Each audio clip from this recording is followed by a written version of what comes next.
ನಮಸ್ಕಾರ ಸ್ನೇಹಿತರೆ, ಎಲ್ಲರಿಗೂ ಕೂಡ ನಮ್ಮ ಒಂದು ಚಾನಲ್ಗೆ ಸ್ವಾಗತ. ಹಾಗಾದ್ರೆ ನಾವು ಇವತ್ತು ಡಿಸ್ಕಷನ್ ಮಾಡ್ತಾ ಇರುವಂತಹ ವಿಷಯ ಏನಪ್ಪಾ ಅಂತಂದ್ರೆ ಇನ್ನೊಂದು ಮೆಡಿಕಲ್ ರಿಲೇಟೆಡ್ ಇರುವಂತಹ ಡಿಗ್ರಿ ಕೋರ್ಸಿನ ಬಗ್ಗೆ ಡಿಸ್ಕಷನ್ ಮಾಡ್ತಾ ಇದ್ದೀವಿ.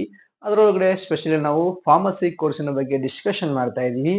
ಹಾಗಾದ್ರೆ ಅದು ಯಾವ ಕೋರ್ಸ್ ಪಾ ಅಂತಂದ್ರ ಈ ಒಂದು ಫಾರ್ಮ್ ಡಿ ಅನ್ನೋ ಒಂದು ಕೋರ್ಸಿನ ಬಗ್ಗೆ ನಾವು ಇವತ್ತು ಡಿಸ್ಕಷನ್ ಮಾಡ್ತಾ ಹೋಗ್ತೀವಿ.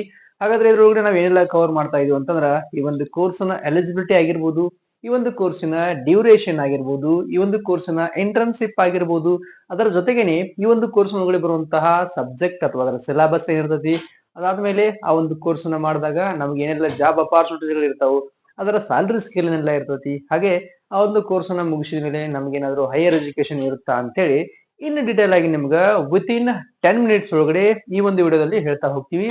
ಹಾಗಾದ್ರೆ ಯಾರೆಲ್ಲ ಹೊಸದಾಗಿ ನಮ್ಮ ಒಂದು ಚಾನಲ್ಗೆ ವಿಸಿಟ್ ಮಾಡಿದ್ರಲ್ಲ, ನಮ್ಮ ಚಾನಲ್ ಅನ್ನ ಸಬ್ಸ್ಕ್ರೈಬ್ ಮಾಡೋದನ್ನು ಕೂಡ ಮರಿಬೇಡಿ. ಇದೇ ರೀತಿ ಅಪ್ಡೇಟ್ ಗಳನ್ನ ನೋಡ್ತಾ ಇರಬಹುದು. ಹಾಗಾಗಿ ಮೊದಲಿಗೆ ಈ ಒಂದು ಕೋರ್ಸ್ ಅಂದ್ರೆ ಒಂದು ಫಾರ್ಮ್ ಡಿ ಅಂತ ಅಂದ್ರೆ ಏನಂತ ನೋಡೋಣ. So form D is nothing but doctor of pharmacy ಅಂತ ಕರಿತೀವಿ ನಾವು. ಸೊ ಈ ಒಂದು ಕೋರ್ಸ್ ಯಾವುದರ ಮೇಲೆ ಬ್ಲೆಂಡ್ ಆಗಿರ್ತದೆ ಅಂದ್ರೆ ಕಂಪ್ಲೀಟ್ ಆಗಿ ಒಂದು ಫಾರ್ಮಾಸ್ಯೂಟಿಕಲ್ ಅಥವಾ ಫಾರ್ಮಸಿ ಮೇಲೆ ಕಂಪ್ಲೀಟ್ ಆಗಿ ಬ್ಲೆಂಡ್ ಆಗಿರ್ತದೆ. ಅದರೊಳಗೆ ನಾವು ಸ್ಪೆಸಿಫಿಕ್ ಆಗಿ ಕ್ಲಿನಿಕಲ್ ಫಾರ್ಮಸಿ ಆಗಿರ್ಬೋದು, ಅದರ ಜೊತೆಗೆ ಪೇಷಂಟ್ ಕೇರ್ ಆಗಿರ್ಬೋದು, ಅದರ ಜೊತೆಗೇನೆ ಈ ಮೆಡಿಕೇಶನ್ ಥೆರಪಿ ಮ್ಯಾನೇಜ್ಮೆಂಟ್ ಬಗ್ಗೆ ನಾ ಕಲಿತಾ ಹೋಗ್ತಿದ್ರ ಒಳಗಡೆ. ಹಾಗಾಗಿ ಅದ್ರೊಳಗೆ ನಮ್ಗೆ ಈಕ್ವಲೆಂಟ್ ಅದ class room theoretical classes room ಹೆಂಗಿರ್ತಾವಲ್ಲ, ಅದ್ರ ಜೊತೆಗೇನೆ ಪ್ರಾಕ್ಟಿಕಲ್ ಲ್ಯಾಬ್ಸ್ ಗಳು ಅದರ ಜೊತೆಗೆ ಇರ್ತಾವು. ಅದೇ ರೀತಿ ನಾವು ಈಕ್ವಲ್ ಆಗಿ ಕಲಿತಾ ಹೋಗ್ತೀವಿ. ಹಾಗಾದ್ರೆ ಮೊದಲಿಗೆ ಈ ಒಂದು ಕೋರ್ಸ್ ನ ಮಾಡ್ಬೇಕಾದ್ರ ನಮ್ಮ ಒಂದು ಎಲಿಜಿಬಿಲಿಟಿ ಏನಿರ್ಬೇಕಂತ ನೋಡ್ತಾ ಹೋಗೋಣ. ಮೊದಲನೇ ಎಲಿಜಿಬಿಲಿಟಿ ಬಂದ್ಬಿಟ್ಟು ನಾವು PUC ಸೈನ್ಸ್ ಒಳಗಡೆ ಪಾಸ್ ಆಗಿರ್ಬೇಕು. ನಮ್ಮ ಒಂದು ಕಾಂಬಿನೇಷನ್ ಫಿಸಿಕ್ಸ್, ಕೆಮಿಸ್ಟ್ರಿ, ಅದರ ಜೊತೆಗೆ ಬಯಾಲಜಿ ಹಾಗೂ ಮ್ಯಾಥಮೆಟಿಕ್ಸ್ ಕೂಡ ನಾವು ಹೊಂದಿರಬೇಕು. ಅಂದ್ರೆ ನಾವು PUC ಒಳಗಡೆ PCMB ಕಾಂಬಿನೇಷನ್ ನ ತಗೊಂಡಾಗ ಈ ಒಂದು ಕೋರ್ಸ್ ಅನ್ನ ಮಾಡಬಹುದು. ಅದರ ಜೊತೆಗೇನೆ ಈ ಒಂದು ಕೋರ್ಸ್ ಅನ್ನ ಮಾಡ್ಬೇಕಾದ್ರೆ ನಮ್ಮ ಪ್ರೀವಿಯಸ್ ಇಯರ್ದ ಪರ್ಸೆಂಟೇಜ್ ಎಷ್ಟಿರ್ಬೇಕು ಅಂತ ಕೇಳ್ಬೋದು ನೀವು. ಸೊ ಇದರ ಪರ್ಸೆಂಟೇಜ್ ಬಂದ್ಬಿಟ್ಟು ಅಪ್ರಾಕ್ಸಿಮೇಟ್ಲಿ 50% ಅನ್ನ ಹೊಂದಿರ್ಬೇಕು ನಾವು ಈ ಒಂದು PUC ಒಳಗಡೆ. ಅಂದಾಗ ಮಾತ್ರ ನಾವು ಈ ಕೋರ್ಸ್ ಅನ್ನ ಮಾಡ್ಲಿಕ್ಕೆ ಎಲಿಜಿಬಲ್ ಆಗ್ತೀವಿ. ಹಾಗಾಗಿ ನಾವು ಇನ್ನೊಂದು ಇದ್ರೊಳಗಡೆ ಎಲಿಜಿಬಿಲಿಟಿ ನೋಡ್ಬೋದು ನಾವು. ಸೊ ಇನ್ನೊಂದು ಲ್ಯಾಟರಲ್ ಎಂಟ್ರಿ ಅಂತ ಕರಿತೀವಿ ನಾವು ಇದಕ್ಕೆ. ಸೊ ಈ ಎಲಿಜಿಬಿಲಿಟಿ ಏನಪ್ಪಾ ಅಂತಂದ್ರೆ ನಾವು ಹಿಂದಿನ ವರ್ಷದೊಳಗಡೆ ಏನಾದ್ರು ಈ ಒಂದು ಬಿ ಫಾರ್ಮಸಿ ಅಥವಾ ಡಿ ಫಾರ್ಮಸಿ ಏನಾದ್ರು ಮುಗಿಸಿದ್ವಿ ಅಂದ್ರೆ ನಾವು ಕೂಡ ಈ ಒಂದು ಕೋರ್ಸ್ ಅನ್ನ ಮಾಡ್ಲಿಕ್ಕೆ ಎಲಿಜಿಬಲ್ ಆಗ್ತೀವಿ. ನಾವು ಕೂಡ ಈ ಕೋರ್ಸ್ ಅನ್ನ ಮಾಡಬಹುದು. ಅದೇ ರೀತಿ ಈ ಒಂದು ಕೋರ್ಸ್ ಅನ್ನ ಮಾಡ್ಬೇಕಾದ್ರೆ ನಮ್ಗೆ ಏನಾದ್ರು ಎಂಟ್ರನ್ಸ್ ಎಕ್ಸಾಮ್ಸ್ ಗಳು ಇರ್ತಾವ ಅಂತ ಕೇಳ್ಬೋದು ನೀವು. ಸೊ ಯಾಕಂದ್ರೆ ಈಗ ಬಹಳಷ್ಟು ಮೆಡಿಕಲ್ ಡಿಗ್ರಿ ಕೋರ್ಸ್ ಒಳಗಡೆ ಎಂಟ್ರನ್ಸ್ ಎಕ್ಸಾಮ್ ಕಡ್ಡಾಯವಾಗಿರ್ತದೆ. ಅದಕ್ಕಾಗಿ ಬಹಳಷ್ಟು ವಿದ್ಯಾರ್ಥಿಗಳ ಕನ್ಫ್ಯೂಷನ್ ಒಳಗಿರ್ತೀವಿ, ಅದು ಬಹಳಷ್ಟು ವಿದ್ಯಾರ್ಥಿಗಳು ಕೇಳ್ತಾನೆ ಇರ್ತೀರಿ. ಓಕೆ, ಹಾಗಾಗಿ ಇದ್ರೊಳಗಡೆ ಎಂಟ್ರನ್ಸ್ ಎಕ್ಸಾಮ್ ಯಾರಿಗೆ ಇರ್ತದೆ ಅಂದ್ರ ಈ ಒಂದು PUC ಸೈನ್ಸ್ ಮೇಲೆ ಬರ್ತಿರಲ್ಲ ಅವರಿಗೆ ನಿಮ್ಗೆ ಎಂಟ್ರನ್ಸ್ ಎಕ್ಸಾಮ್ ಇರ್ತಾವು. ಏನಪ್ಪಾ ಅಂತಂದ್ರ ಈ ಒಂದು ನೀಟ್ UG ಆಗಿರ್ಬೋದು, ನೀವು ನ್ಯಾಷನಲ್ ಲೆವೆಲ್ ಕಾಲೇಜಸ್ ಏನಾದ್ರು ಸೆಲೆಕ್ಟ್ ಮಾಡ್ತಾ ಇದ್ರಿ ಅಂದ್ರೆ ನೀಟ್ UG ಎಂಟ್ರನ್ಸ್ ಎಕ್ಸಾಮ್ ನೀವು ಅಲ್ಲಿ ಕ್ರ್ಯಾಕ್ ಮಾಡ್ಬೇಕಾಗ್ತದೆ. ಇದರ ಜೊತೆಗೆ ನೀವೇನಾದ್ರು ಸ್ಟೇಟ್ ಲೆವೆಲ್ ಒಳಗಡೆ ಏನಾದ್ರು ಕಾಲೇಜಸ್ ನೋಡ್ತಾ ಇದ್ರ, ಸ್ಟೇಟ್ ಲೆವೆಲ್ ಕಾಲೇಜಸ್ ನೋಡ್ತಾ ಇದ್ರ ಅಂದ್ರೆ ನೀವು ಈ ಒಂದು ಕರ್ನಾಟಕ ಸ್ಟೇಟ್ ಎಂಟ್ರನ್ಸ್ ಎಕ್ಸಾಮ್ ಅಥವಾ ಈ ತರ ಸ್ಟೇಟ್ ಲೆವೆಲ್ ಒಳಗಡೆ ಏನಿರ್ತಾವಲ್ಲ ಎಂಟ್ರನ್ಸ್ ಎಕ್ಸಾಮ್ಸ್ ಗಳನ್ನ ಅವನ್ನ ನೀವು ಕ್ರ್ಯಾಕ್ ಮಾಡ್ಬೇಕಾಗ್ತದೆ. ಅದ್ರ ಜೊತೆಗೇನೆ ನಿಮ್ಗೆ ಇನ್ನೊಂದು ಎಂಟ್ರನ್ಸ್ ಎಕ್ಸಾಮ್ ಬರ್ತೈತಿ, ಒಂದು GPAT ಅನ್ನೋ ಒಂದು ಎಂಟ್ರನ್ಸ್ ಎಕ್ಸಾಮ್ ಬರ್ತದೆ. ಅದನ್ನು ಕೂಡ ನೀವು ಕ್ರ್ಯಾಕ್ ಮಾಡ್ಬೇಕಾಗ್ತದೆ ಈ ಒಂದು ಕೋರ್ಸ್ ಅನ್ನ ಮಾಡ್ಬೇಕಾದ್ರೆ. ಬಹಳಷ್ಟು ವಿದ್ಯಾರ್ಥಿಗಳನ್ನ ಕೇಳ್ಬೋದು ಏನಪ್ಪಾ ಅಂತಂದ್ರ ಈಗ ನೀವು ಈ ಒಂದು ಎಂಟ್ರನ್ಸ್ ಎಕ್ಸಾಮ್ಸ್ ಗಳನ್ನ ಹೇಳಿದಲ್ಲ, ಈ ಒಂದು ನೀಟ್ ಆಗಿರ್ಬೋದು ಅಥವಾ ಈ ಒಂದು CET ಆಗಿರ್ಬೋದು, ಈ ಎಂಟ್ರನ್ಸ್ ಎಕ್ಸಾಮ್ ಮ್ಯಾಂಡೇಟರಿ ಏನಾದ್ರು ಇರ್ತಾವೇನ್ರಿ ಅಂತ ಕೇಳ್ಬೋದು. ಸೊ ಸಮ್ ಆಫ್ ಯೂನಿವರ್ಸಿಟಿ ಒಳಗಡೆ ಮ್ಯಾಂಡೇಟರಿ ಇರ್ತಾವು, ಒಂದಿಷ್ಟು ಯೂನಿವರ್ಸಿಟಿ ಒಳಗಡೆ ಮ್ಯಾಂಡೇಟರಿ ಇರಂಗಿಲ್ಲ. ಸೊ ಇಲ್ಲಿವರೆಗೂ ಕೂಡ ಯಾವುದೇ ರೀತಿಯಂತಹ ಕಡ್ಡಾಯವಾಗಿ ಒಂದು ಮ್ಯಾಂಡೇಟರಿ ಇದ್ದಿದ್ದಿಲ್ಲ. ಸೊ ಇನ್ನು ಮುಂದೆ ಕೂಡ ಆಗ್ಬಹುದು, ಆಗದೇನೆ ಇರ್ಬೋದು. ಸೊ ಇಲ್ಲಿವರೆಗೂ ಕೂಡ ಏನು ಮ್ಯಾಂಡೇಟರಿ ಇಲ್ಲ. ಸೊ ನೀವು ಒಂದಿಷ್ಟು ಕಾಲೇಜ್ ಒಳಗಡೆ ಒಂದು KSET ಅಂತ ಇದೆ ನಿಮ್ಗೆ, common entrance test state level ಅಂತ ಬರೆದು ನೀವು ಜಾಯ್ನ್ ಆಗ್ಬಹುದು. ಅಥವಾ ನೀವು ನ್ಯಾಷನಲ್ ಲೆವೆಲ್ ಕಾಲೇಜಸ್ ನೋಡ್ತಾ ಇದ್ರಿಂದ ನ್ಯಾಷನಲ್ ಲೆವೆಲ್ ನೀಟ್ ಅನ್ನ ಬರಲೇಬೇಕಾಗ್ತದೆ. ಸೊ ಇನ್ನು ನೆಕ್ಸ್ಟ್ ಏನಪ್ಪಾ ಅಂತಂದ್ರ ಈ ಒಂದು ಕೋರ್ಸ್ ಅನ್ನ ಮಾಡಿದಾಗ ನಮ್ಮ ಒಂದು ಡ್ಯೂರೇಷನ್ ಎಷ್ಟು ವರ್ಷ ಇರ್ತೈತಿ, ಈ ಒಂದು ಕೋರ್ಸ್ ನಾವು ಎಷ್ಟು ವರ್ಷ ಕಲಿಬೇಕು ಅಂತ ಕೇಳ್ಬೋದು ನೀವು. ಸೊ ಇದ್ರೊಳಗೆ ನಿಮ್ಗೆ ಆವಾಗಲೇ ಹೇಳೋ ಪ್ರಕಾರ ನಾವಿಲ್ಲಿ 2 ತರ ಎಲಿಜಿಬಿಲಿಟಿ ನೋಡಿದ್ವಿ. ಏನಪ್ಪಾ ಅಂತಂದ್ರೆ ಒಂದು PUC ಮೇಲೆ, ಒಂದು ಫಾರ್ಮಸಿ ಮೇಲೆ ಅಥವಾ ಡಿ ಫಾರ್ಮ್ ಆಗಿರ್ಬೋದು ಅಥವಾ ಬಿ ಫಾರ್ಮಸಿ ಮೇಲೆ ನೋಡಿದ್ವಿ. ಸೊ ಇಲ್ಲಿ ನೀವು ಡ್ಯೂರೇಷನ್ ಯಾವ ತರ ಇರುತ್ತೆ ಅಂದ್ರೆ ನಿಮ್ಗೆ ಈ ಒಂದು PUC ಸೈನ್ಸ್ ಮೇಲೆ ಏನಾದ್ರು ಬಂದಿದ್ರಿ ಅಂತಂದ್ರ ನಿಮ್ದು ಇಲ್ಲಿ 6 ಇಯರ್ ಡ್ಯೂರೇಷನ್ ಇರ್ತತಿ. ಅದರ ಜೊತೆಗೆ ನೀವೇನಾದ್ರು ಈ ಒಂದು ಫಾರ್ಮಸಿ ಮೇಲೆ ಅಂದ್ರೆ ಬಿ ಫಾರ್ಮಸಿ ಅಥವಾ ಡಿ ಫಾರ್ಮಸಿ ಮೇಲೆ ಬಂದಿದೆ ಅಂದ್ರೆ ನಿಮ್ಗೆ ಅಪ್ರಾಕ್ಸಿಮೇಟ್ಲಿ 3 ಇಯರ್ ವರೆಗೂ ನಿಮ್ದು ಡ್ಯೂರೇಷನ್ ಇರ್ತತಿ. ಸೊ ನೀವು 2 ತರ ಡ್ಯೂರೇಷನ್ ಇದ್ರೊಳಗೆ ನೋಡಬಹುದು. ಅದಾದ್ಮೇಲೆ ಏನಪ್ಪಾ ಅಂತಂದ್ರೆ ನೆಕ್ಸ್ಟ್ ಈ ಒಂದು ಕೋರ್ಸ್ ಅನ್ನ ಮಾಡ್ತಾ ಇದೀವಿ ನಾವು, ಈ ಕೋರ್ಸ್ ಅನ್ನ ಕಲಿಬೇಕು ಅನ್ಕೊಂಡಿದೀವಿ, ನಮ್ಮ ಒಂದು ಕಾಲೇಜ್ ಫೀಸ್ ಎಷ್ಟು ಇರ್ತೈತ್ರಿ ಅಂತ ಕೇಳ್ಬೋದು ನೀವು. ಸೊ ಈ ಒಂದು ಕೋರ್ಸಿನ ಫೀಸ್ ಅಪ್ರಾಕ್ಸಿಮೇಟ್ಲಿ 1 ಲಕ್ಷದಿಂದ 1.5 ಲಕ್ಷ ಪರ್ ಇಯರ್ ಇರ್ತೈತಿ. ಸೊ ನೀವು ಇದನ್ನ ಕಂಪ್ಲೀಟ್ ಆಗಿ ಮುಗಿಸೋ ಹೊತ್ತಿಗೆ ನಿಮ್ದು ಅಪ್ರಾಕ್ಸಿಮೇಟ್ಲಿ 8 ಲ್ಯಾಕ್ ವರೆಗೂ ಕೂಡ ಈ ಕಾಲೇಜ್ ಫೀಸ್ ಬರಬಹುದು, ಎವರೇಜ್ ಅಂದಾಜಿದು. ಸೊ ಅದಾದ್ಮೇಲೆ ಏನಪ್ಪಾ ಅಂತಂದ್ರ ಈ ಒಂದು ಕೋರ್ಸ್ ಅನ್ನ ಮಾಡ್ತಾ ಇದೀವಿ ನಾವು, ಈ ಕೋರ್ಸ್ ಅನ್ನ ಕಲಿಬೇಕು ಅನ್ಕೊಂಡಿದೀವಿ, ಅಡ್ಮಿಷನ್ ತಗೊಂಡಿದೀವಿ. ಸೊ ನಮಗ ಇದ್ರೊಳಗಡೆ ಏನೆಲ್ಲ ಸಬ್ಜೆಕ್ಟ್ ಗಳು ಬರ್ತಾವ್ರಿ, ಅಥವಾ ಯಾವ ವರ್ಷಕ್ಕ ಏನೇನ್ ಸಬ್ಜೆಕ್ಟ್ ಬರ್ತಾವ ಅಂತ ತಾವು ಕೇಳ್ಬೋದು. ಸೊ ಇಲ್ಲಿ ಬೇಸಿಕಲಿ ಈ ಸಬ್ಜೆಕ್ಟ್ ಗಳು ಹೇಗೆ ನಾವು ಮೆಡಿಕಲ್ ರಿಲೇಟೆಡ್ ಇರುವಂತಹ ಕೋರ್ಸ್ ಒಳಗಡೆ ಸಬ್ಜೆಕ್ಟ್ ಇರ್ತಾವಲ್ಲ, ಸೊ ಜೊತೆಗೇನೆ ಈ ಫಾರ್ಮಸಿ ಒಳಗಡೆ ರಿಲೇಟೆಡ್ ಇರುವಂತಹ ಸಬ್ಜೆಕ್ಟ್ ಗಳು ಬಹಳಷ್ಟು ಇರ್ತಾವ.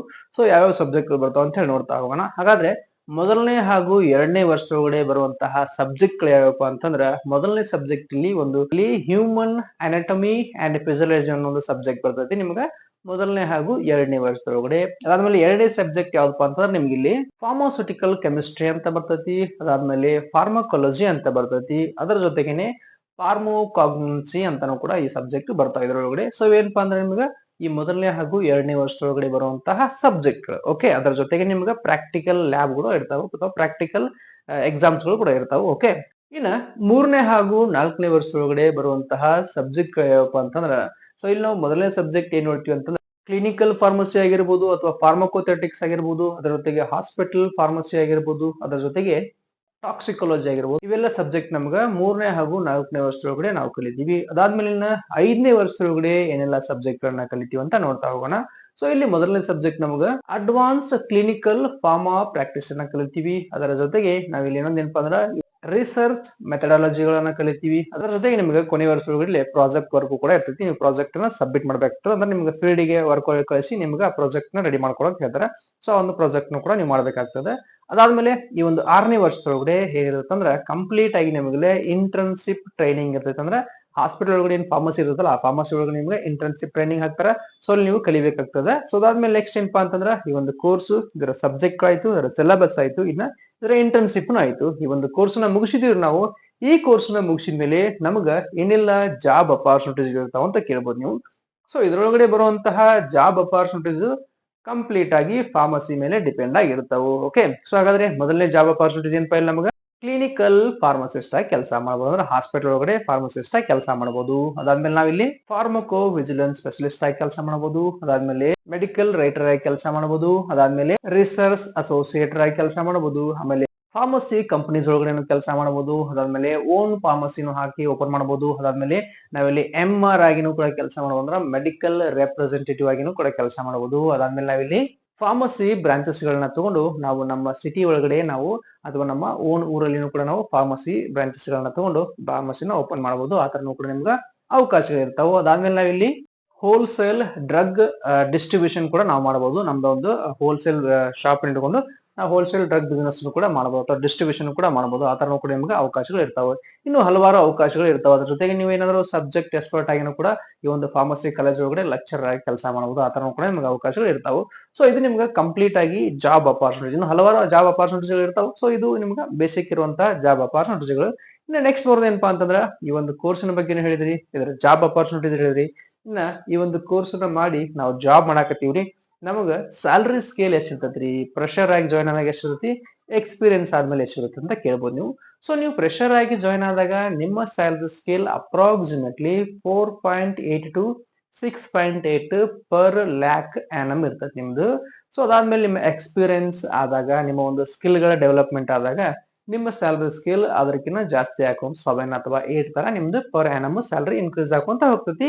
ಈ ತರ ನಿಮ್ಗೆ ಇದ್ರ ಒಳ್ಳೆ ಸ್ಕಿಲ್ ಬೇಸ್ ಮೇಲೆ ನಿಮ್ಮ ಸ್ಯಾಲರಿ ಇನ್ಕ್ರೀಸ್ ಹಾಕೊಂತ ಹೋಗ್ತೈತಿ. ಓಕೆ, ಸೊ ಅದಾದ್ಮೇಲೆ ಏನಪ್ಪಾ ಅಂತಂದ್ರೆ ಈ ಕೋರ್ಸ್ ಬಗ್ಗೆ ಹೇಳಿದ್ರಿ, ಜಾಬ್ ಅಪಾರ್ಚುನಿಟಿಗಳು ನೋಡಿದ್ರಿ, ಅದರ ಜೊತೆಗೆ ಅದರ ಸ್ಯಾಲರಿ ಸ್ಕೇಲ್ ಕೂಡ ನೋಡಿದ್ರಿ. ಈ ಕೋರ್ಸ್ ನಾವು ಮುಗಿಸಿದ್ವಿ.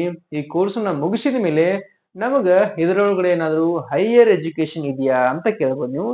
ಸೊ ಇದರೊಳಗಡೆನು ಕೂಡ ಹೈಯರ್ ಎಜುಕೇಶನ್ ಇರುತ್ತ. ಏನ್ಪಾ ಅಂತಂದ್ರ ಅದು ನಾವಿಲ್ಲಿ PhD ನ ಮಾಡಬಹುದು. ಇದರೊಳಗಡೆ PhD ಇನ್ ಫಾರ್ಮಕಾಲಜಿ ಅಥವಾ PhD ಇನ್ ಕ್ಲಿನಿಕಲ್ ಫಾರ್ಮಸಿನಾದ್ರೂ ಮಾಡಬಹುದು. ಅದಾದ್ಮೇಲೆ MBA ಇನ್ ಫಾರ್ಮಸಿ ಮ್ಯಾನೇಜ್ಮೆಂಟ್ ಅಂತ ಮಾಡಬಹುದು, ಅಥವಾ MPH ನು ಕೂಡ ಇದರೊಳಗಡೆ ಮಾಡಬಹುದು. ಈ ತರ ನಿಮ್ಗೆ ಹೈಯರ್ ಎಜುಕೇಶನ್ ಅವಕಾಶಗಳು ಈ ಒಂದು ಫಾರ್ಮ್ ಡಿ ಕೋರ್ಸ್ ಒಳಗಡೆ ಇರ್ತಾವು. ಹಾಗಾದ್ರೆ ವಿದ್ಯಾರ್ಥಿಗಳೇ, ಇದು ನಿಮ್ಗ ಕಂಪ್ಲೀಟ್ ಇನ್ಫಾರ್ಮೇಶನ್ ಅಬೌಟ್ ಈ ಒಂದು ಫಾರ್ಮ್ ಡಿ ಅನ್ನೋ ಒಂದು ಕೋರ್ಸಿನ ಬಗ್ಗೆ. ಇದು ಒಂದು ಮೆಡಿಕಲ್ ರಿಲೇಟೆಡ್ ಕೋರ್ಸ್ ಆಗಿರ್ತದ. ಇದಕ್ಕೆ ನಾವು ಡಾಕ್ಟರ್ ಆಫ್ ಫಾರ್ಮಸಿ ಅಂತ ಕರಿತೀವಿ. ಎಲ್ಲ ವಿದ್ಯಾರ್ಥಿಗಳು ಈ ಒಂದು ಕೋರ್ಸ್ ಅನ್ನ ಸರ್ಚ್ ಮಾಡ್ತಾ ಇರ್ತಿರಲ್ಲ, ಅವರಿಗೂ ಕೂಡ ಈ ವಿಡಿಯೋನ ಶೇರ್ ಮಾಡಿ. ಎಲ್ಲ ವಿದ್ಯಾರ್ಥಿಗಳು ಈಗಾಗಲೇ ನೋಡ್ತಾ ಇರ್ತೀರಿ, ಅವರು ಕೂಡ ನಮ್ಮ ಒಂದು ಚಾನೆಲ್ ನ ಸಬ್ಸ್ಕ್ರೈಬ್ ಮಾಡೋದನ್ನ ಕೂಡ ಮರಿಬೇಡಿ. Thank you for watching this video. Please do subscribe our channel. Thank you.